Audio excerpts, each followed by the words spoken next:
tong pumilanaw, isanura tong pumilanaw, isamin niya, isa't segunda tong pumilanaw,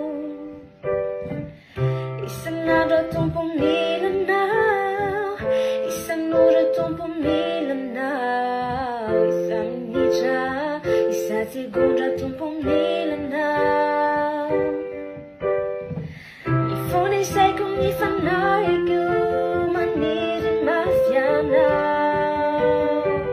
sa sitwirang natakalo ko niwa nila na di sosyo ewa keking nawiyan tupo nung matsalay itwe chow tiana na yan itwe chow tiana na yan.